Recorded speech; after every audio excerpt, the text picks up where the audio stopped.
Capítulo 5. La Iglesia es santa. El credo niceno afirma: creo en una santa Iglesia católica y apostólica. Ahora nos volvemos al atributo de la santidad en lo que respecta a la Iglesia. En el pasado se ha dicho que la Iglesia es la institución más corrupta del mundo. Ahora bien, eso puede parecer un tanto desmedido y exagerado, pero puede ser cierto dependiendo de cómo evaluemos la corrupción. En primera instancia, si simplemente miramos el mal puro, entonces es obvio que cosas como el crimen organizado o los neonazis pueden considerarse mucho más corruptos que la Iglesia. Pero si miramos el bien y el mal en relación con la escala proporcional de la responsabilidad moral, entonces sí, la Iglesia es la más corrupta de las instituciones. Jesús dijo: al que se le da mucho, también se le exigirá mucho. Lucas 12:48. Si aplicamos ese estándar a la Iglesia, entonces diríamos que la Iglesia, de todas las instituciones, es la que ha recibido los mayores beneficios de la gracia divina. A la luz de los beneficios y dones de la gracia que hemos recibido como Iglesia y el correspondiente elevado nivel de responsabilidad que eso conlleva, podríamos decir, en términos relativos, que la Iglesia es corrupta en tanto que no alcanzamos a estar a la altura de la responsabilidad de nuestro llamado. A algunos les parece casi gracioso que en el Nuevo Testamento Pablo frecuentemente se dirija a los creyentes como santos. Por ejemplo, él dirigió sus epístolas a los santos que están en Corinto o a los santos que están en Éfeso. La palabra que se traduce como santos es la palabra hagioi. Al Espíritu Santo se le llama santo con esta misma palabra griega. ¿En qué sentido a los miembros del cuerpo de Cristo se les llama santos, los hagioi? Tenemos que mirar las distintas formas en las que se puede llamar legítimamente santas a las personas. Esto comienza por entender la vocación de la Iglesia. Una vocación, desde luego, es un llamado. Esta palabra casi ha desaparecido de nuestro vocabulario común. La gente hoy habla de sus empleos y sus carreras, pero en otro tiempo todos entendíamos que teníamos una vocación. Una vocación significaba un llamado de Dios para involucrarse en una empresa en particular. El llamado a ser cirujano o agricultor o ama de casa se consideraba como una responsabilidad entregada a las personas según sus dones por Dios.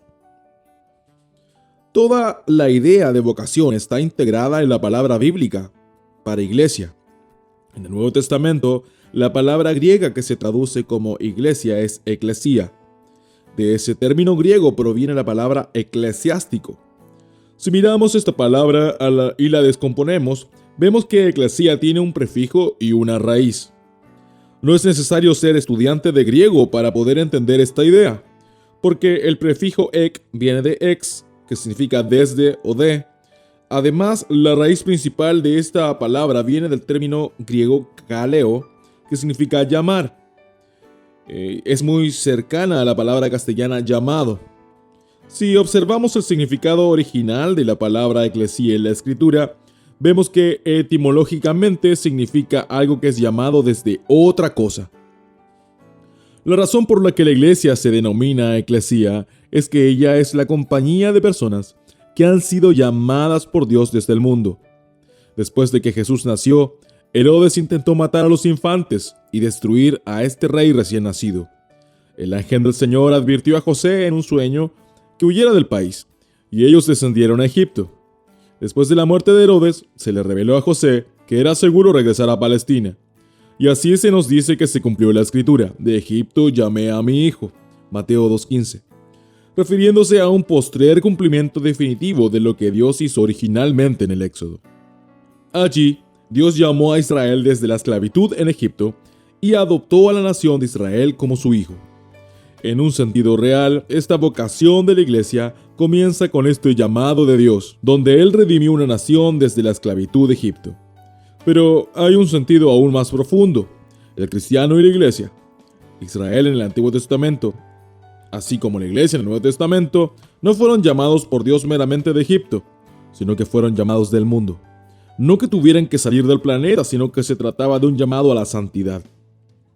Recordemos que cuando Dios formó a Israel les dijo: Yo soy el Señor su Dios, por lo tanto ustedes se santificarán y serán santos porque yo soy santo, en Levítico 11:44.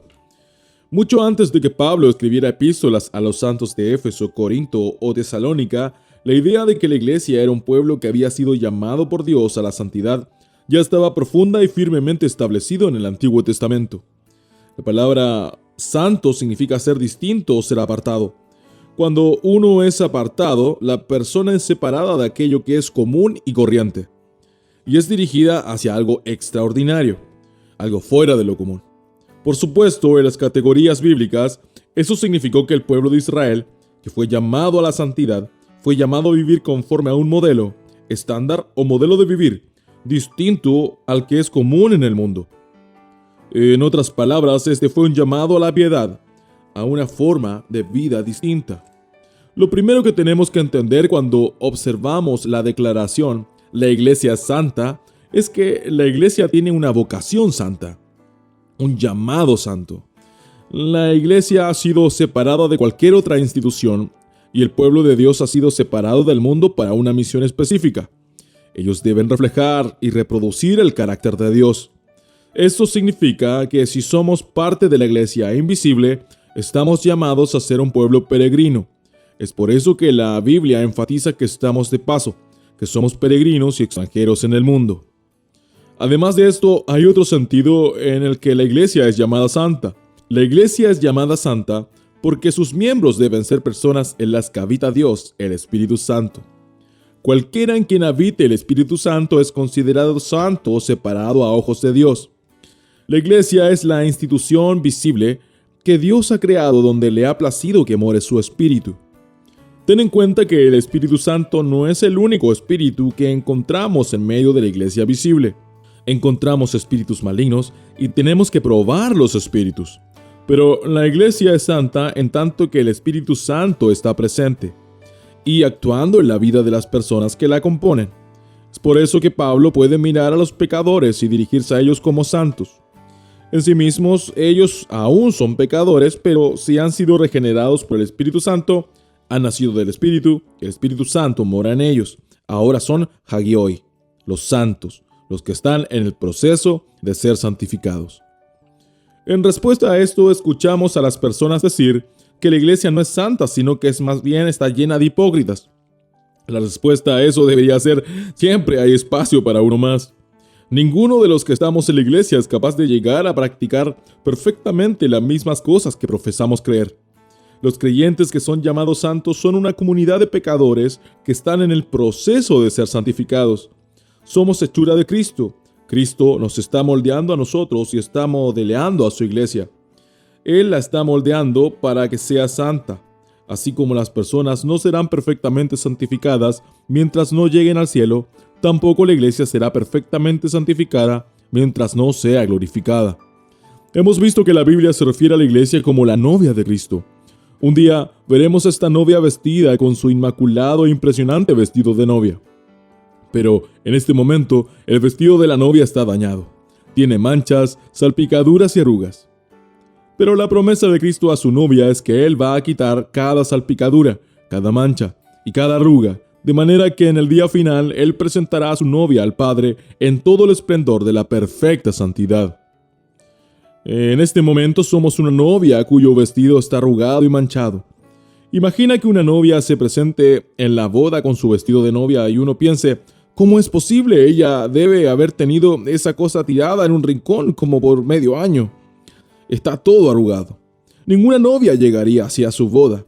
Si miramos el estado en que estamos ahora, no tenemos nada de qué jactarnos. Nuestra santidad está en proceso y es una certeza absoluta en cuanto al destino de la verdadera iglesia. Eso no significa que las iglesias como instituciones visibles no perecerán o que las iglesias no puedan volverse apóstatas. Pueden hacerlo, pero ahora estamos hablando de la iglesia invisible. Esta es la iglesia compuesta por los verdaderos creyentes. En algún punto de la historia, esta iglesia demostrará la plenitud de su santidad y será fiel a su vocación, en la medida que es constantemente capacitada y purificada por el Espíritu Santo que mora en ella. Este es uno de los motivos por el que la iglesia está sujeta a grandes persecuciones y tiempos de gran sufrimiento. En ese sufrimiento ocurre la purificación, del crisol. Este es uno de los medios que Dios usa para efectuar la santificación y la pureza de la iglesia. De tanto en tanto a Dios le agrada despertar a su pueblo, y al parecer siempre necesitamos un despertar a nuestra vocación y llamado como pueblo de Dios para que podamos ser santos así como Él es santo. Pregúntate a ti mismo, ¿es mi iglesia un lugar santo? Puede que esa pregunta te cause risa, porque quizás podría señalar todas las falencias, errores y pecados que invaden la iglesia. Recuerda que la iglesia aún está contaminada, pero también es la novia de Cristo. La santidad no es tanto lo que la iglesia es en algún momento dado de su historia, como lo que será.